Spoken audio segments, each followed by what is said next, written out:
आज ऐसा क्या हुआ कि हमारे घर की भी दीवार पड़ गई और उसको हमको उठा के वापस से लगाना पड़ा बिना मिस्त्रियों की सहायता से। हमको खुद मिस्त्री बनना पड़ा। तो बताते हैं हम आपको आगे, और एंड तक जरूर देखना ब्लॉग में। तो ब्लॉग करते हैं स्टार्ट।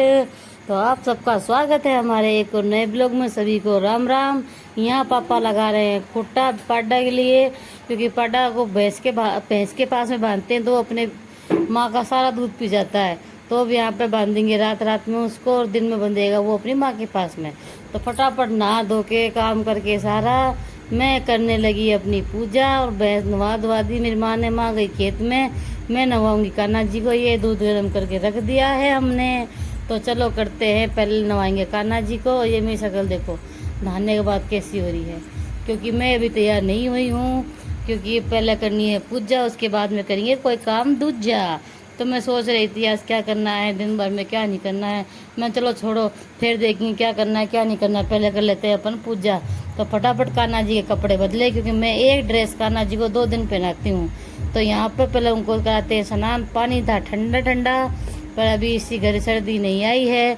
तो मैंने फटाफट उनको नवा धवा दिया, और उनकी शक्ल देखो कितनी प्यारी लग रही है ना। और उनको फटाफट से पहनाते कपड़े, फिर नवाते हैं और भगवानों को। और भगवानों को नवाने के बाद में तिलक लगाते हैं। ये देखो मैंने भगवानों को नवा दिया सारे को, और तिलक लगाते हैं। तो आप मेरे चैनल पर नए हो तो चैनल को सब्सक्राइब और वीडियो को लाइक और शेयर जरूर किया करो। तो बस मैंने यहाँ पर फटाफट से तिलक लगा दिया। फिर लगाने लगी बात। तो दीपक में बात थी नहीं, क्योंकि याद नहीं रही बनानी, और रुई भी ख़त्म हो गई थी। तो उसके बाद में हम शाम को मंगाई रुई। फिर मैंने लगाया उनका भोग दूध का, और फिर मैंने उनको पिलाया दूध, और उनको जगाया नींद में से ताकि वो दूध पी ले जल्दी जल्दी। ये देखो राम दरबार के दर्शन कर लो। ये पानी लेके मैं चली बाहर पेड़ों में गिरने के लिए। उसके बाद आप देखो कितनी गर्मी थी, और मेरा फेस कितना वो हो रहा था। यहाँ दोनों माँ बेटा बैठे हुए थे नहा धो के मस्त मज़े में। ये है हमारे घर में एक निठल्ला आदमी जो हमेशा सोया हुआ रहता है, यानी कि भैंस का बच्चा। और फिर मैंने धोए कपड़े, मैं चली गई छत पे उनको सुखाने के लिए। धूप आज तेज़ थी, तो मैंने फटाफट से सारे कपड़े सुखाए। आप देख सकते हो सिर पे धूप आई हुई थी आज। तो मैंने फटाफट से कपड़े सुखाए ताकि बारिश आने से पहले पहले कपड़े सूख जाएं। और पड़ोसी भी मेरे से बात कर रहे थे, तो मैंने पड़ोसियों को बात भी कर रही थी और उनका रिप्लाई भी दे रही थी। फटाफट से मैं कपड़े भी सुखा रही थी। तो मैंने फटाफट से सारे कपड़े सुखाए। हवा भी बहुत तेज़ चल रही थी, तो उनमें फिर मैंने लगाई चटकनी और बलगनी, मतलब रस्सी कम पड़ गई, तो मैंने एक के ऊपर एक सुखाया।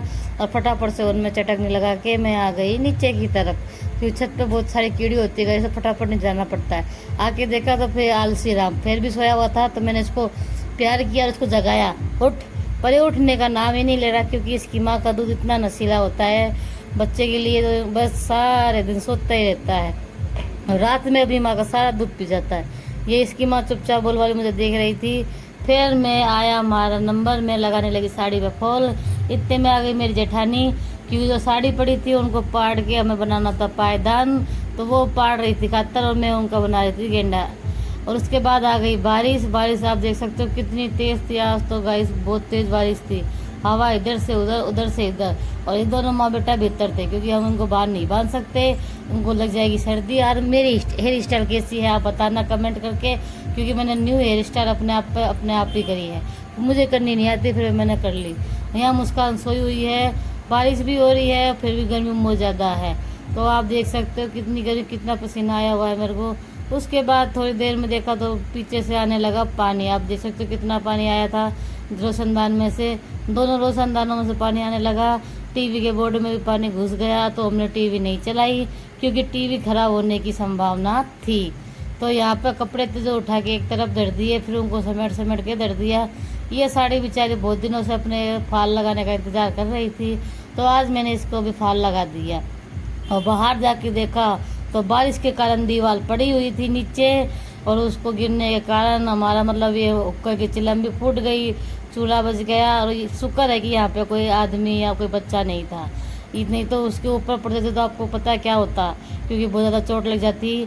तो यहाँ पर माँ ने संभाली कमान, बन गई मिस्त्री, और लगाने लगी भीत को ठीक करने। उसके बाद में मैं लेने चली गई पानी लेके आई, तो माँ ने पापा और माँ ने भीत लगा के तैयार कर दी थी। और आप देख सकते हो पानी इतना ज़्यादा था कि सारा रेत बह बह के नाली में चला गया। उसके बाद गर्मी इतनी थी, मैं पानी लेके आई तब भी गर्मी बहुत ज़्यादा थी। और पसीना इतना आ रहा था, तो मैं आपको दिखा रही थी। उसके बाद अंदर आके देखा ये माँ बेटा कर रहे थे अपना डिनर, यानी कि खाना खा रहे थे। और बेटा तो खाता ही नहीं, मामा खाए थे, और कीचड़ इतनी सारी थी, मेरे पैर पूरे पैर खराब हो गए थे। फिर आया नंबर, हमारे पड़ोस में हो रहा था बच्चा यानी कि लड़का, उसका था आज कार्यक्रम, तो वहाँ जाना था। तो मैंने मुस्कान प्रिंस का होमवर्क फिनिश करवा के उसके कपड़े जमा के थाली में, हमारे यहाँ रिवाज होता है बच्चे क्या जाते हैं तो कपड़ों को ऐसे लेके जाते हैं, हरी घास, चीनी, उनके वस्त्र और 100 रुपये, मतलब जितना आपको देना उतना। बच्चों को नवा के बाय बाय करके मैंने उनको भेज दिया। यहाँ मैं बिलोने लगी दूध, ये दूध थोड़ा था तो हैंड रही थी, मतलब हाथ वाली रही से बिलो रही थी, पर ये कामयाब नहीं हुआ, हो गई गर्म। फिर इसको उठा के मुझे बिलोना पड़ा दूध से, उसमें दूध। तो ये भी मतलब यहाँ पे दिक्कत आ गई। यहाँ पे मैंने चटनी छोक रखी, आटा गूंद रखा, यहाँ पे दिक्कत ये आई, इसको मतलब छोटी पड़ी तो इसको खोल के मैंने बड़ा किया, फिर पता चला ये तो नीचे ही अड़ने लगी। इसके पापा ने आके फिर इसको किया ठीक, इसको मतलब छोटी वापस से छोटी करा, और उसके बाद में इनके नट कसने लग गए। ये काम फाइनली इन्होंने कर दिया। उसके बाद आप देख सकते हैं, मैं भी यहाँ पर खड़ी होकर देख रही थी, बहुत गर्मी थी, पसीना पसीना इतना आ रहा था। शाम जैसे जैसे शाम होती है जैसे गर्मी बढ़ने लगी। वहाँ पे प्रिंस मुस्कान रो रही थी, यहाँ पे इन्होंने रही लगा दी, स्टार्ट मतलब चालू कर दी रही, और फिर फाइनली रही हो गई ठीक, और दूध होने लगा। फिर उन्होंने कर दिया बंद। मैं इनको बोली पानी पी लो, नहीं मैं नहीं बोली, मुस्कान लेके आएंगे ले पानी, क्योंकि मुस्कान रो रही थी, और पापा को राजी करने के लिए पानी पिलाया।